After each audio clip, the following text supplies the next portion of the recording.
প্রথমে দেখে নেব এপ্রিল মাসে আপনার গ্রহের, আপনার রাশির সাপেক্ষে গ্রহের অবস্থানটা কেমন থাকছে। আপনার রাশির একাদশে থাকছে কেতু, তো পঞ্চম ভাবে থাকছে রাহু, শনি, বুধ, রবি, শুক্র, 5টি গ্রহ অবস্থান করে থাকছে। এবং আপনার রাশির সপ্তমে থাকছে বৃহস্পতি, অষ্টমে থাকছে মঙ্গল। বন্ধুরা, গ্রহের অবস্থান যা থাকছে সেই অনুযায়ী যদি দেখা যায় এই মাস অর্থাৎ এপ্রিল মে এই 3 মাসে আপনার হেলথ কেমন থাকছে, স্বাস্থ্য কেমন যাবে। বন্ধুরা, আপনি যতই বড় কাজ করে ফেলুন না কেন, অর্থ আসুক না কেন, যদি হেলথ ঠিক না থাকে কোনোটাই কিছু হবে না, সব অর্থই বেরিয়ে যাবে। তো বন্ধুরা, সেই হেলথ আপনার কেমন থাকছে, স্বাস্থ্য বিচার করা হয় রাশির অধিপতি গ্রহের অবস্থান অনুযায়ী। রাশির মালিককে মঙ্গল, সে অষ্টম ভাবে অবস্থান করে থাকছে 5ই এপ্রিল পর্যন্ত।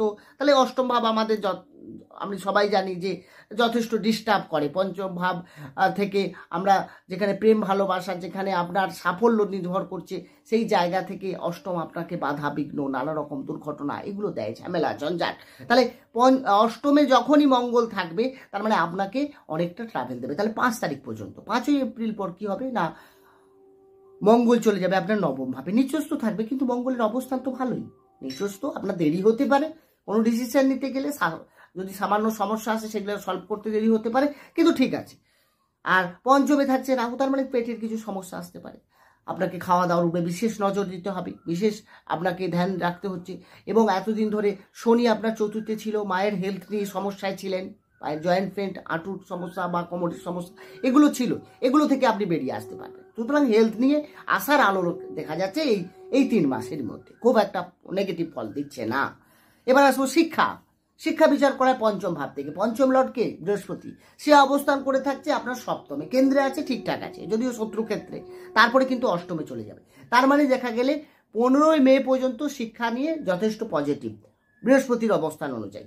এবং পঞ্চমে রাহু থাকছে, সেও 18 মে সরে যাচ্ছে। তার মানে দেখতে গেলে মের পর থেকে আপনার শিক্ষায় ডেভেলপ দেখা যাচ্ছে। অর্থাৎ আপনি যদি কোনো ডিসিশন নেন, আপনি যদি কোনো এক্সামে অংশগ্রহণ করতে চান, বা আপনার এক্সাম থাকে, সরকারি চাকরির জন্য প্রিপারেশন নিচ্ছেন, তো কোন সময় 14ই এপ্রিল থেকে আপনার 15ই মে পর্যন্ত রবি উচ্চস্থ থাকবে। তার মানে সরকারি পরীক্ষার জন্য আপনি প্রিপারেশন নিতে পারেন, এই সময়টা আপনার জন্য যথেষ্ট ভালো।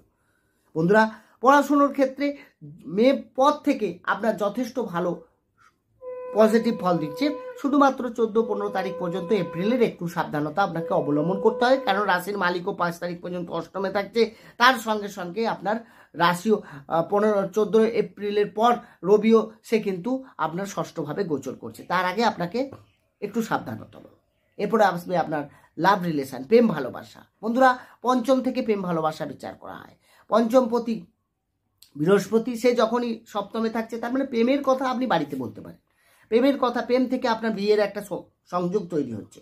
কতদিন না, 15ই মে পর্যন্ত। তারপর কিন্তু সাবধান, 15ই মের পর যখনই বৃহস্পতি চলে যাবে আপনার অষ্টম ভাবে, তার মানে আপনার প্রেম লাইফের ক্ষেত্রে বেশ কিছু বাধার সম্মুখীন হতে পারে, আপনাকে সাবধান হতে হবে।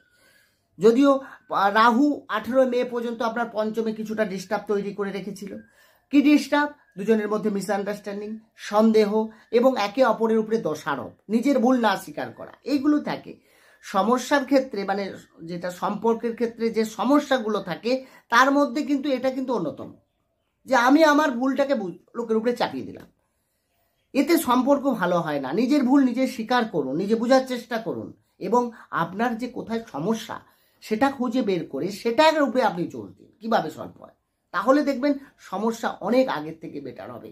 দেখুন, আমি অন্যকে বড় করে, ছোট করে আমি নিজে বড় হওয়া, এই যে টেন্ডেন্সি, এইগুলোকে দূর রাখতে হবে, তাহলে দেখবেন সম্পর্ক আরো ভালো হবে। এরপরে আসবো আপনার ম্যারেজ লাইফ, বিবাহিত জীবন কেমন যাবে। সপ্তম থেকে বিবাহ বা বিবাহিত জীবন বিচার করা হয়। সপ্তম পতিকে শুক্র, সে আপনার পঞ্চমে অবস্থান করে থাকছে উচ্চস্থ হয়ে পুরো এপ্রিল মে মাস। তার মানে এপ্রিল মে মাস যদি দেখা যায় বিবাহিত জীবনে কোনো সমস্যা নেই। আপনি যদি সমস্যায় থাকেন সেখান থেকে বেরিয়ে আসবেন, দুজনের মধ্যে প্ল্যানিং করতে পারেন, দুজনের মধ্যে আগের থেকে অনেক বেটার কোনো ডিসিশন নিতে চলেছেন এই সময়টা, এবং আপনাদের সাকসেসও ভালো দেখা যাচ্ছে। কিন্তু আপনাদের যখনই শুক্র জুন মাসে 1 জুন সে আপনার ষষ্ঠভাবে প্রবেশ করে যাবে, ষষ্ঠ মানে অগ্রিম শত্রুর ঘর, সেখানে শুক্র যাওয়া মানেই আপনার যে লাইফ পার্টনার সে গিয়ে বসছে, তার মানে তার হেলথের কিছু ইস্যু আসতে পারে। তার মানে ষষ্ঠে যাওয়া মানে আমার তার সঙ্গে কোনো মতভেদ তৈরি হতে পারে, মতবিরোধ তৈরি হতে পারে।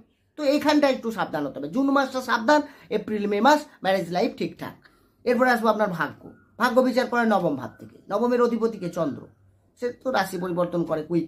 রবির অবস্থান থাকছে কোথায় না 14 এপ্রিল থেকে 15 মে সে উচ্চস্থ হয়ে যাচ্ছে। তাহলে রবির অবস্থানটা যথেষ্ট ভালো। ষষ্ঠে উচ্চস্থ হওয়া রবি মানে সেখানে আপনাকে অনেকটা পজিটিভ ফল দেবে, অর্থাৎ আপনার ভাগ্যের জায়গায় এখানটায়। মে মাসটা আপনি যতটা সাপোর্ট পাবেন, তার আগে ধরুন আপনার এপ্রিল বা জুন অতটা ভালো নয়। তার মানে আপনি ডিসিশন যদি নেন এই সময়টা নিন। কোনো গুরুত্বপূর্ণ বিজনেস শুরু করতে যাচ্ছেন এই সময়টা নিন। জবের জায়গায় আপনার ক্লিয়ার হচ্ছেন এই সময়টা আপনার জন্য ভালো। ইনভেস্ট করতে যাচ্ছেন মানে ভাগ্য রিলেটেড কোনো কিছু শুরু করতে গেলে, কোনো রিস্ক নিতে গেলে এই সময়টাকে কাজে লাগান, দেখবেন আপনার অনেক ভালো ফল দেবে। এরপরে যে বিষয়ে আসবো সেটা হচ্ছে আপনার কেরিয়ার, কর্মক্ষেত্র। বন্ধুরা, দশম থেকে কর্ম বা কেরিয়ার তো বিচার করি, দশমপতিকে রবি সে উচ্চস্থ হয়ে যাচ্ছে। তার মানে এই বছরের মধ্যে সব থেকে ভালো পজিশন এখানে আসবে। ষষ্ঠে অর্থাৎ পরিশ্রমে, কর্মের জায়গায় আমরা কর্ম দেখি কে ষষ্ঠ ভাব থেকে। তার মানে সেখানে রবি উচ্চস্থ হওয়া মানে আপনাকে কর্মশীলতা করবে। আপনি যে কোনো কাজের মধ্যে একটা এনার্জি ফিল করবেন। দেখুন, আপনার কাজে করতে গিয়ে আলস্যতা, কুড়েমি বা আমি করবো অন্যর উপরে চাপিয়ে দেওয়া, এটা কিন্তু সঠিক নয়। কারণ যখনই আপনি আপনার কর্মটাকে পারফেক্ট করার চেষ্টা করবেন, আপনি তাতে ফুল নিজের জোশ বলুন বা মন দিয়ে করতে চাইবেন, সেই সময়টা আপনার জন্য কিন্তু যথেষ্ট ভালো হয়। তার মানে এই যে সময়ের পিরিয়ডটা কর্মের জায়গা থেকে আপনাকে আগে এগোবে। এই সময়ে দেখবেন আপনার কোনো প্রমোশন, এই সময় দেখবেন আপনার কোনো ইনক্রিমেন্ট। কারণ অনেকেরই মান্থ এন্ডিং গেলেই তারপরে কর্মের জায়গায় ডেভেলপ দেখা যায়। তো এই সময়টা ভালোই ইন্ডিকেট করছে আপনার জন্য ভালো কিছু আসতে চলেছে। তো মন দিয়ে কাজ করুন। এরপরে আসবো বিজনেস, ব্যবসা। সপ্তম থেকে ব্যবসা বিচার করা হয়। সপ্তম পতিত শুক্র সে পঞ্চমে থাকছে এবং পঞ্চমে বুধ থাকছে, সব থেকে ভালো পজিশন। তার মানে ব্যবসার জায়গায় এপ্রিল মে মাস একদম নির্ঝঞ্ঝাট, আপনি এগোতে পারেন। নতুন বিজনেস শুরু হোক বা ব্যবসায় গ্রোথ হোক, এবং আপনি ব্যবসার ক্ষেত্রে দেখবেন জেদটা কমাবেন, কারণ শনি আছে পঞ্চমে, শুক্র কানেকশন শনি, রাহু আছে। মনটাকে কন্ট্রোল রাখবেন, ভ্রমিত করবে। দেখবেন প্রত্যেকটা পঞ্চমে যখন থাকবে, পঞ্চম মানে লাভ রিলেশন, পঞ্চম মানে শিক্ষা, পঞ্চম মানে আপনার প্রতিষ্ঠান, সন্তান, উচ্চ শিক্ষা, তার সঙ্গে প্রেম ভালোবাসা, সব ক্ষেত্র পঞ্চমে। তার মানে পঞ্চমের জায়গা যখনই আপনি ডিস্টার্ব করে ফেলবেন বা রাহু বসে সেখানে কিছুটা মিসআন্ডারস্ট্যান্ডিং তৈরি করবে, তার মানে আপনি সম্পর্কের জায়গাগুলোতে ঘেঁটে ফেলবেন। এই জায়গাটাকে আপনাকে বুঝতে হবে। বন্ধুরা, এই আলোচনা কিন্তু রাশিভিত্তিক আলোচনা। বর্তমানে গ্রহের পরিস্থিতি যা রয়েছে সেই অনুযায়ী, কিন্তু আপনার জন্মের সময় যে কুণ্ডলিটা রয়েছে, যে কুষ্টিটা দেখে আপনার সারা জীবনের কাহিনী ওখানে লেখা থাকবে, সেটা আপনাকে জানা দরকার আছে। সেইখানে কোন গ্রহ আপনাকে কি ফল দিতে পারে, কোন প্ল্যানেট কি ফল দেবে, সেটা কিন্তু আমি ভিডিওতে দিয়ে থাকি, আপনি দেখতে পারেন। বা কোনো ভালো অ্যাস্ট্রোলজার দেখে আপনার কিন্তু যোগাযোগ করে আপনি নিজে জানুন যে আপনার কোন দিকে কেরিয়ার রয়েছে, কোন দিকে গেলে আপনার উন্নতি, কোন সময়ে কাজটা করবেন। এটাই হচ্ছে করতে হবে আপনাকে। আপনার ভাগ্য আমি পরিবর্তন করব না, কেউ বিশ্বের পরিবর্তন করতে পারবে না, একমাত্র ঈশ্বর ছাড়া। আপনাকে নিজেকে করতে হবে। তাহলে তার জন্য কি চাই? সঠিক গাইডলাইন্স চাই। তার জন্য কি চাই? তার জন্য কোন সময়, তাই সেই সময়টাকে বাঁচতে হবে আপনাকে, সেইগুলো ধরিয়ে দেওয়ার কাজ আমাদের জ্যোতিষীদের। তো আপনারা আমাকে নিচে ডেসক্রিপশনে কমেন্টস করতে পারেন, আমি চেষ্টা করবো আপনার কমেন্টসের উত্তর বা সেই ধরনের ভিডিও করতে, বা আপনি আমার সঙ্গে যোগাযোগ রাখতে পারেন। ভালো থাকুন, সুস্থ থাকুন, দেখা হবে অন্য একটি ভিডিও। নমস্কার।